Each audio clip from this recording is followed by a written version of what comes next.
Thanks for having me over. Yeah, you're absolutely right. The scenario for coming back to office in the primary markets is already back. You're seeing CBD is almost 80% occupied with physical occupancy buzzing. In the tech footprint, you're already seeing across the markets between 35 and 45% back on the desk. So we see this trend moving firmer and firmer. I think in another quarter, you will have between 55 and 60% back on the desk. The demand is now beginning to start becoming firmer in each of these micro markets. The selection of assets have changed, however. Customers want to look at only grade A. They want to come into parks and assets which can give a whole different experiential environment for attracting employees to come back. And stickiness of employees is very critical for each employer.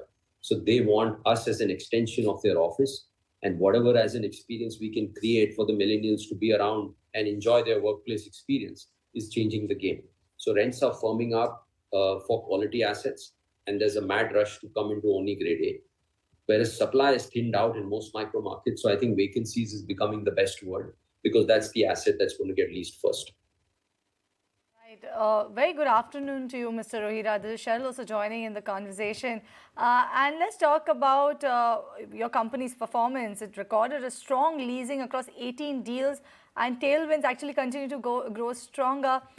You've also spoken about some of the factors that are aiding the company. Could you tell me what sort of a target do you have for the same going ahead? So unfortunately, we can't give any forward-looking statements, but we are quite confident about filling up our vacancies really quickly. And we're seeing the market firming up for stronger rents.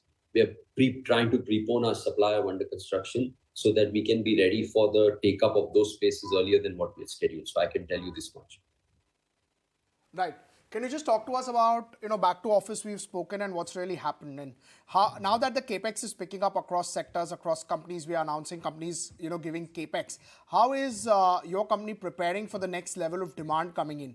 What do you see over the next 5 years, over the next 10 years? Do you see that demand will be double of year, triple of year? How are you planning it?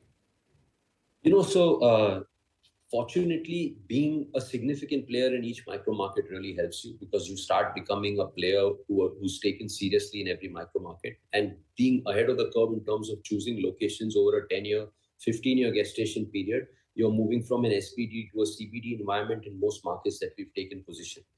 Suddenly, these assets are changing the game and they are becoming CBD equivalent assets of choice. So you're suddenly now going to see a much larger surge because the ecosystem in those environments has changed dramatically. We were in Hyderabad 15 years ago. We were the only building standing. Today, 75 million square feet in that micro market, a 1 kilometer radius is built. Today, it's CBD of Hyderabad. Nobody needs to discuss it. Similarly, in most of these micro markets, with the infra catching up and the ecosystem ballooning up, you're seeing demand spike in these areas. We want to continue to bring supply in these areas, and we're actually very focused on making sure we go on adding footprint in these micro markets. So we see a very strong footprint infusion within the REIT and from the sponsor to continue to provide the growth for the REIT, including with assets that we really want to upgrade, rebuild, add, and we are constantly on that footprint. So we're going to be ready with more footprint every year, bringing in more supply for our parks. You've spoken about the development pipeline also in a bit of this answer. That's exactly what I was going to ask you, because your revenue growth was largely driven by rent commencement from new completions, escalations, as well as from MTM realization. So wanted to know about your development pipelines, the completion pipelines that you have. You did speak about how you want to expand in the micro markets going ahead, but any more details that you can give on this particular front? Sure. So we had a bumper year last year. We did 8 million square feet of leasing. I don't think cumulatively many of the top players combined did it.